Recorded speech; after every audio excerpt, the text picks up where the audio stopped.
এই বাবাজি, খোদা না করুক আপনাদের কোনোদিন যদি আপনার কোনো ছোট ভাই বিপদের কারণে, রোগের কারণে টুক করে মারা যায়, দুনিয়া ছেড়ে চলে যায়, আর দুনিয়া ছেড়ে যখন চলে গেছে তখন দেখবেন সবাই নিজের সাইড হয়ে গেছে, চিন্তা করছে চলে গেছে না, ঝামেলা চুকে গেছে।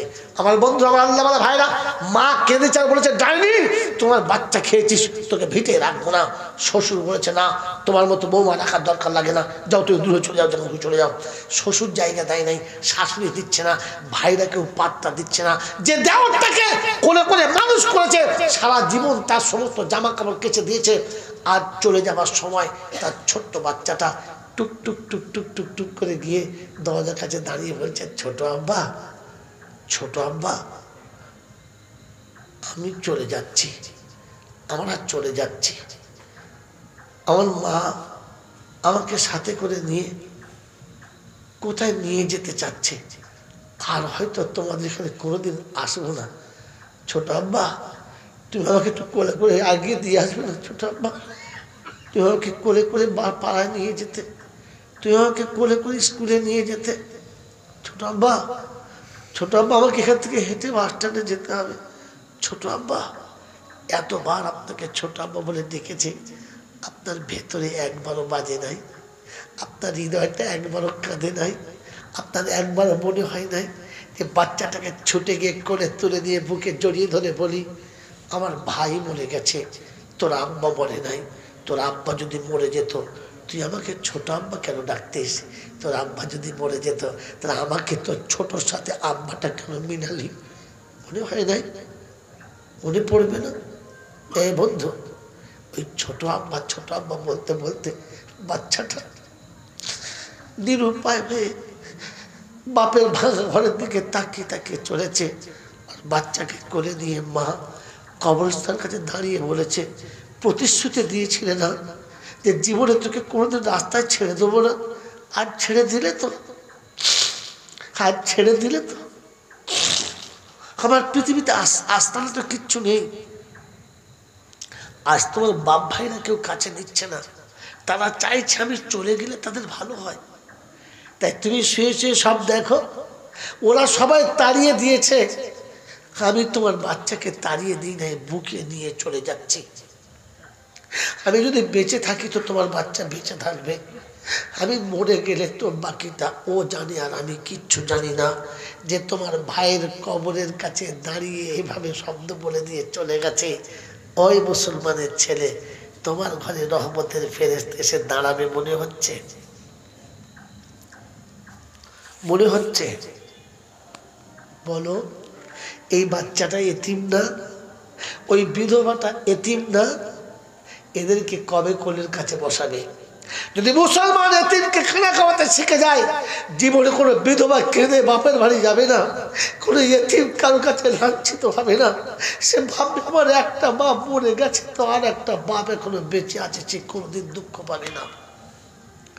এ বন্ধু, এতিমকে খানা খাওয়াবে তো বুকের কাছে রেখো। আল্লাহর নবী বলেন, এতিমকে কেউ যদি কোলে তুলে নেয়, আমি রাসূল সেজন্য আমাকে কোলে তুলে দিল, আমি নবী আমাকে কোলে দিলে যতটা সওয়াব পেত, সে এতিমকে কোলে নিয়ে অতটাই সওয়াব পাবে। আয় মুসলমান, আল্লাহর নবী বলেন, এতিমকে যখন কেউ কোলের কাছে বসিয়ে খানা খাওয়ায় তো আর সে ফেরেশতারা তাকে আর খুব হাসি আর আদর করে আর বলে, আল্লাহ এতিমকে খানা খাওয়াচ্ছে। তো আল্লাহ বলে, তুই সাক্ষী থাক, আজও এতিমকে খানা খাওয়াচ্ছে, কাল ওকে আমি নিজে হাতে খানা খাওয়াবো, নিজে হাতে খানা খাওয়াবো। বন্ধু, আমার নবীর হাতে খাওয়ার ইচ্ছা আছে? আমার রাসূলের হাতে খাওয়ার ইচ্ছা আছে? আমার রাসূলের সাথে খাওয়ার ইচ্ছা আছে? আছে? আছে?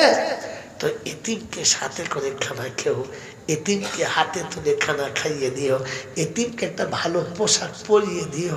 আল্লাহ তোমাকে জান্নাতের পোশাক তোমার নবীর হাতে তোমাকে পরিয়ে দেবে। আমার বন্ধুরা, আমার আল্লাহওয়ালা ভাইরা, আমার জ্ঞানীজনরা, সুধী মানুষেরা, আমার সোনামণি মায়েরা বোনেরা, এই জন্য বার হাত তাদের শুনে দিয়ে চলে যাচ্ছি। কোরআন আপনাকে শুনিয়েছে, ও আয়াত আমি ফার্স্টে পড়েছিলাম, যাওয়ার সময় যদি দেরি হয়ে গেল। আমার বন্ধুরা, আমার আল্লাহওয়ালা ভাইরা, আল্লাহ পাক শুনে, আফারা এই মানিতা খাজা ইলাহু হাওয়া, রাসূল তাকে দেখো তাদের দিকে যারা তাদের প্রভুকে নফস বানিয়ে দিয়েছে, যাদের নফস তাদের প্রভু হয়ে বসে আছে। আর আমি আর আপনি আল্লাহর বান্দা বলে দাবি করি, কিন্তু গোলামি নিজের নফসের করি আর নাম আল্লাহ দিই। কত বড় বেয়াদবি করি, কত বড় অন্যায় হলো, কত বড় ভুল হলো। আজ আমাদের রব আল্লাহ, এটা মুখে বলি, সত্যি আমাদের রব আল্লাহ? জোরে বলো, সত্যি আমাদের রব আল্লাহ? জোরে বলেন, সত্যি আমাদের রব আল্লাহ? জোরে বলেন সকল, রব আল্লাহ? যদি রব আল্লাহ হয়তো হাত ধরে করে বলছি, বলেন না এই সুন্দর চেহারাটা আমার কে দিয়েছে? জোরে বলেন, একবার বলেন আল্লাহ। এই সুন্দর নাকটা কে দিয়েছে? এই চোখ দুটো কে দিয়েছে? এই শরীরটা কে দিয়েছে? এই গোটা শরীরের যত বল বুদ্ধি সব কে দিয়েছে? আল্লাহ। আমার এই সম্পদের মালিক কে? আমার সম্পত্তির মালিক কে? সব আল্লাহ দিয়েছে। ওই আল্লাহ যখন ডাকে সেজদার জন্য মাথা কে তুলে দিয়েছে? ওই আল্লাহ ডাকে, ওই আল্লাহ ডাকে যে আমার গোটা শরীরটা দিয়েছে, যে আমার শোনার ক্ষমতা দিয়েছে, যে আমার দেখার ক্ষমতা দিয়েছে, যে আমার বোঝার ক্ষমতা দিয়েছে, যে আমার বলার ক্ষমতা দিয়েছে, যে আমার চলার ক্ষমতা দিয়েছে, ওই আল্লাহ ডাকে। আরে নাফরমান কি করে তাকে না ছাড়া দিয়ে অন্যদিকে দেখে? বলো না, ওই আল্লাহ তোমাকে ডাকছিল, তুমি সেই দায় কেন মাথা দিলে না? বলো না, কোন অপরাধ আল্লাহ করেছে?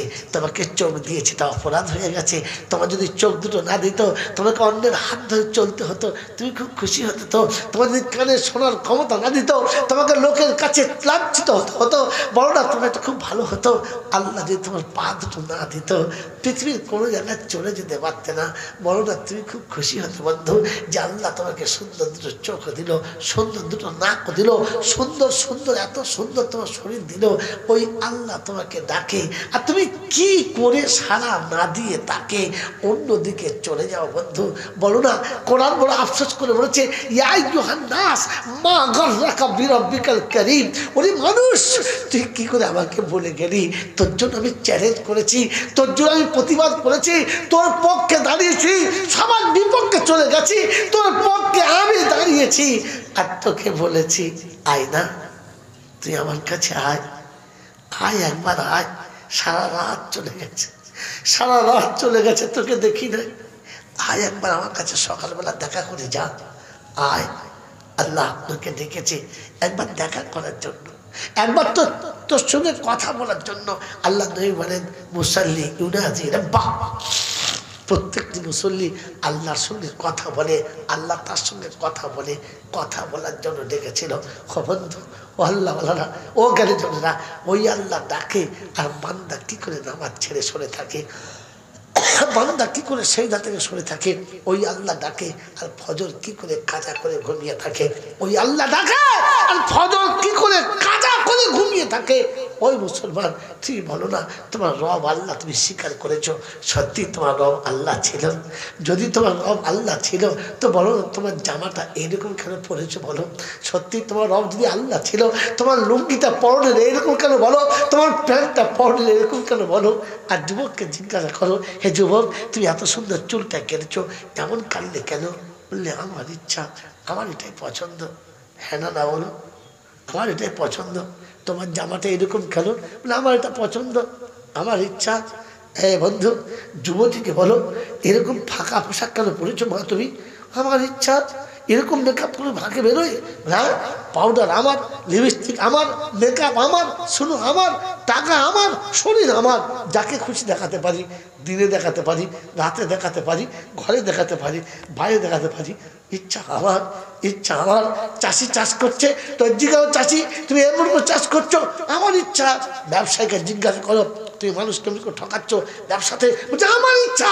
ওই মুসলমান, সব যদি তোমার ইচ্ছায় হলো, তোমার রব কে বা তুমি বলো? তোমার রবের ইচ্ছা কখন পূর্ণ হবে বলো? রবের ইচ্ছা যতক্ষণ পূর্ণ হবে না, তুমি তো রবের বান্দাই হতে পারলে না। তাই কোরআন চলছে, আফারা আইতা মানিত দেখা যা ইলাহু হাওয়া।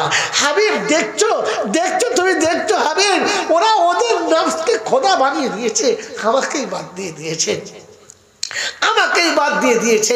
ওই মুসলমানের ছেলে, ও বাজের পাড়ার যুবকেরা, আল্লাহ যদি বলে যে আমি তোমাকে বাদ দিয়ে দিয়েছি, তাহলে তো পৃথিবীর সব শেষ হয়ে গেছে, সব শেষ হয়ে গেছে। তাই কোরআন শোনাচ্ছে, আল্লাহ পাক শোনাচ্ছে, আমাকে পেয়ে গেলে সব পেয়ে যাবি, আর আমাকে হারিয়ে দিলে সব হারিয়ে যাবি। কেউ তোর হবে না, কেউ তোর হবে না, কেউ তোর পাশে আসবে না। তাই আজকে শেষ কথায় শুনে দিয়ে চলে যাচ্ছি বন্ধু। আমি আপনি ঠান্ডা মাথায় ভেবে দেখি, আমি আর কারণ হতে পারি আর না পারি, কমপক্ষে তার হয়ে যাব যিনি আমাকে পৃথিবীতে পাঠিয়েছেন। যাওয়ার আগে কমপক্ষে তার হয়ে যাওয়ার চেষ্টা করবো ইনশাআল্লাহ। জোরে বলেন ইনশাআল্লাহ। ও আল্লাহ, আমাকে পাঠিয়েছো তুমি, ডেকে দেবে তুমি, এসেছি তোমার ইচ্ছাতে, যেতে হবে তোমার ইচ্ছাতে। মাঝখানে আমার ইচ্ছার কোনো দাম রইল না। রব্বে জুল জালাল বলে, এসেছি আমার ইচ্ছায়, জানি আমার ইচ্ছায়। মাঝখানটা যদি চলতে পারিস আমার ইচ্ছায়, তো আখিরাত হবে তোর ইচ্ছায়, আমার ইচ্ছাতে না। তাই কোরআন শোনাচ্ছে, ওয়ালাকুম ফিহা মা তাশতাহি আনফুসুকুম ওয়ালাকুম ফিহা মা তাদউন নুজুলাম মিন গফুরির রহিম। সেদিন আখিরাতে তোর ইচ্ছার দাম হবে। তুই যা চাইবি, যেমন চাইবি, যেভাবে চাইবি, আমি আল্লাহ সেইভাবে তোর কাছে ধরা দেবো, সেইভাবে তোর জন্য আমি ব্যবহার করব। কোরআন শুনিয়ে দিয়েছে, শুনে গেলাম, ইয়া ইবাদিয়াল্লাযীনা আমানু ইন্না আরদি ওয়াসিয়াতুন ফাইয়া ফাবুদুন কুল্লু নাফসিন যায়িকাতুল মাউত সুম্মা ইলাইনা তুরজাউন। 21 পারা সূরা আনকাবুতের 58 নম্বর আয়াতে ডান দিকের পৃষ্ঠার ঠিক 3 থেকে 4 লাইনের পরে আল্লাহ পাক শুনিয়ে দিয়েছেন, ইয়া ইবাদি আল্লাযীনা আমানু ইন্না আরদি ওয়াসিয়াতুন ফাইয়া ফাবুদুন। ওই বান্দাই মুমিন শোনো, বিশ্বটা অনেক বড়, যখন যেখানে টাইম হবে ওইখানেই নামাজটা পড়ো, ওইখানেই নামাজটা পড়ো। কাল কিয়ামতের ময়দানে তোমাকে জান্নাতের পাশে দিয়ে নিয়ে যাওয়া হবে। তো ফেরেশতা বলবে, না তোমাকে জান্নাতে দেবো না, না তুমি জান্নাতে যাবে না। তো সেদিন বলবে, চাবিকাঠি সাথে করে নিয়ে এসেছি, আমি খুলে চলে যাব, কারণ জান্নাতের চাবি। আল্লাহ নবী বলেছেন, as-salatu মিফতাহুল জান্নাহ, নামাজ হলো জান্নাতের চাবিকাঠি। অতএব চাবিকাঠি যার হাতে আছে জান্নাতে সে যাবে, আর চাবিকাঠি যদি হাতে না থাকে তো জান্নাতের ছাদ পর্যন্ত লাফিয়ে উঠবে, কিন্তু ভেতরে ঢোকা যাবে না, কারণ চাবিকাঠি তার হাতে ছিল না। আল্লাহ পাক আপনাকে আমাকে ওই জান্নাতের চাবি সাথে করে নিয়ে, জান্নাতের চাবি হাতে করে নিয়ে পৃথিবী থেকে যাবার তৌফিক দান করুন, বলুন আমিন। এর জন্য ধনী হতে হবে না, বিখ্যাত কিছু হতে হবে না। এই বন্ধু, কিয়ামতের ময়দানে আধিপত্য হবে গরিবের হাতে, রংবাজ হবে গরিব। দুনিয়ার জমিনে বহু রংবাজ আপনি দেখেছেন, বসিরহাটের বহু রংবাজ আছে, বড় বড় তাবর তাবর স্মাগলার আছে, বড় বড় দাদা আছে। কিয়ামতের মাঠে দাদা হবে গরিবরা, কিয়ামতের মাঠে রংবাজ হবে গরিবরা, কিয়ামতের মাঠে সব থেকে বড় স্মাগলার হবে গরিবরা।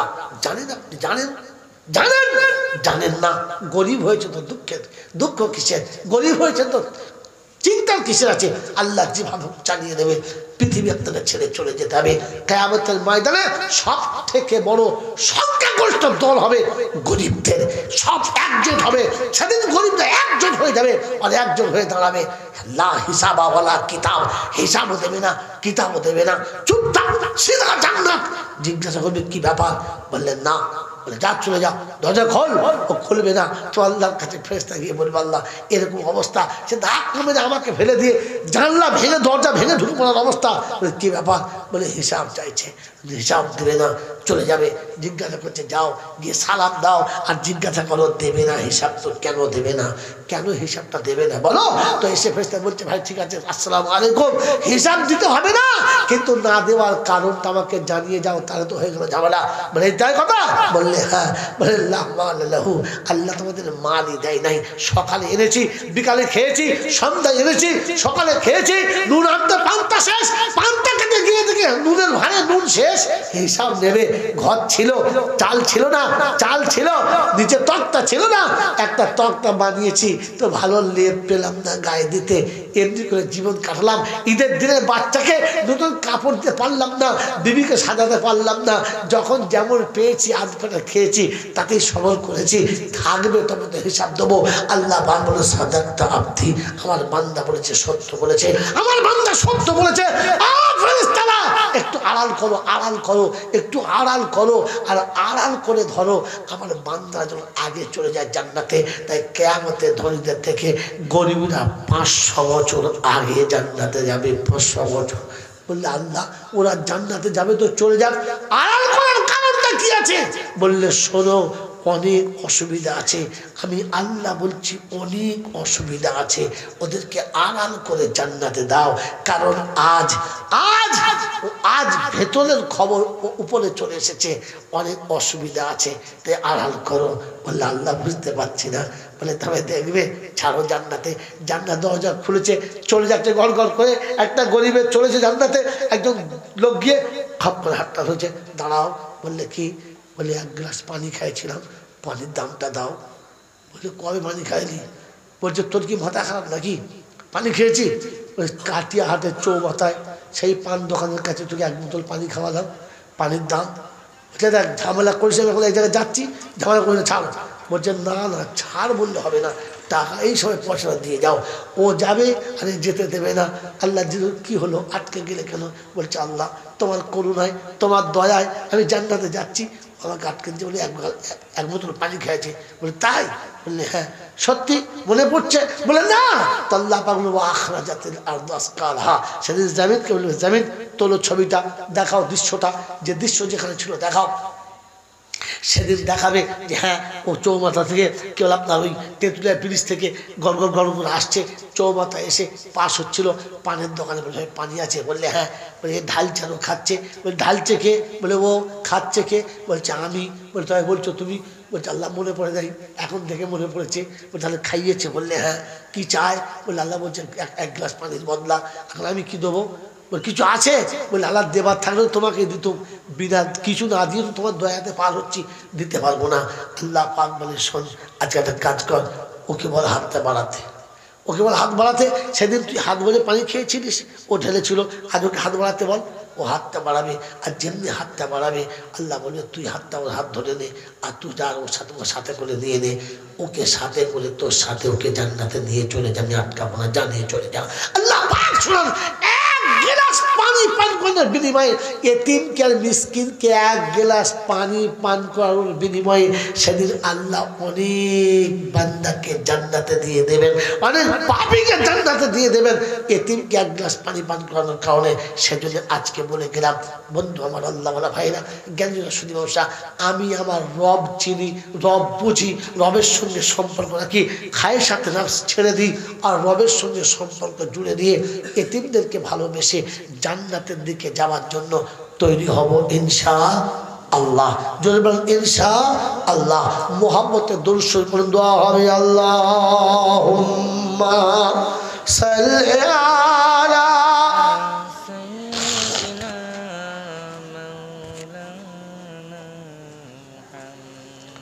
وعلى آل سيدنا مولانا محمد। ভাই এতক্ষণ পর্যন্ত যা কিছু বলেছি, কোনো কথায় কোনোভাবে হৃদয়ে ব্যথা লেগে থাকলে আল্লাহর রাস্তে ক্ষমা করে দেবেন। আর বাকি জিন্দগি আমি আপনি যেন সত্যভাবে চলতে পারি, তার জন্য আপনিও দোয়া করবেন, আমিও দোয়া করব। بسم الله الرحمن الرحيم الحمد لله رب العالمين الرحمن الرحيم مالك يوم الدين إياك نعبد وإياك نستعين اهدنا الصراط المستقيم اهدنا الصراط المستقيم اهدنا الصراط المستقيم وعلى الضالين। মৌলাই হাকিম দুটো হাত তোমার দরবারে তুলেছি, অতি জীবনের গুনাহগুলোকে মাফ করে দাও। চলাতে বলাতে, হাসিতে কান্নাতে, আনন্দে নিরানন্দে, ত্রুটি বিচ্ছুতি বেয়াদবি যা কিছু হয়ে গেছে সমস্ত ভুলগুলোকে ক্ষমা করে দাও। আয় আল্লাহ, হাতের গুনাহ, পায়ের গুনাহ, চোখের গুনাহ, মুখের গুনাহ, দিল দিমাগের গুনাহ, হৃদয়ের পরিকল্পিত সমস্ত গুনাহগুলোকে মাফ করে দাও। আয় আল্লাহ, তোমার শাহী দরবারে আমাদের নামগুলোকে তুমি লিখে নাও। আল্লাহ বিশ্ব মুমিনের ইজ্জতের জিন্দেগি দাও, হালাল রুজি খাবার তৌফিক দাও, হক কথা বলার তৌফিক দাও, আমলে সালেহ নাসর করার তৌফিক দাও, মুস্তাজাবু দাওয়াত করো আয় আল্লাহ, মুস্তাজাবু দাওয়াত করো। অন্তিমকালে দুনিয়া থেকে যাওয়ার সময় কলমা নসিব করে দাও। যারা জলসা দিয়েছে, বুদ্ধি দিয়ে, যুক্তি দিয়ে, অর্থ দিয়ে, সাহস দিয়ে, আল্লাহ সকলের দান সাদকা খায়রাতকে কবুল করে নাও ইয়া রাব্বাল আলামিন। আল্লাহ সন্ধ্যা থেকে যারা এখানে বসে বসে কথা শুনেছে, শুনছে, বলছে, আল্লাহ সকলকে তুমি হায়াতে তাইয়্যিবা দান করো। আল্লাহ সকলকে তুমি হায়াতে তাইয়্যিবা দান করো ইয়া আরহামার রাহিমিন, ইয়া আকরামাল মুকরিমিন, ইয়া আহাদাস সামাদ الذي لم يلد ولم يولد ولم يكن له كفوا أحد يا حنان يا منان يا ديان يا ذا الجلال والإكرام سبحان ربك رب العزة يصفون وسلام على المرسلين والحمد لله رب العالمين। আল্লাহ অসুস্থদের সুস্থ করে দাও, নিজেদের পরিচয় করার তৌফিক দাও, কন্যাদায়ে পড়ে থাকা কন্যাদায় থেকে তুমি নাজাত দাও। আল্লাহ দোয়ার জন্য যারা বলে বা লেখে, যাদের জন্য দোয়া করা হক আছে, সকলের মনোবাঞ্ছনা পূর্ণ করে দাও। আল্লাহ তুমি যেমন চেয়েছো তেমন কিছুই করতে পারি নাই। আল্লাহ তুমি তোমার মনের মতো আমাদেরকে বানিয়ে দাও। তুমি যে সাজে পছন্দ করো সেই সাজ তুমি আমাদেরকে দাও।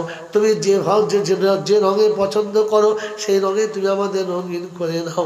যেভাবে তুমি আমাদেরকে পছন্দ করো সেই ভাবের মূর্তি তুমি আমাদেরকে বানিয়ে দাও। সুবহান রাব্বিকা আম্মা ইয়াসিফুন ওয়া সালামুন আলাল মুরসালিন ওয়ালহামদুলিল্লাহি রাব্বিল আলামিন। जब हो तो भी अफसी अल्लाह लब्बे ला इलाहा इल्लल्लाहु मुहम्मदुर रसूलुल्लाह। अस्सलामु अलैकुम व रहमतुल्लाहि।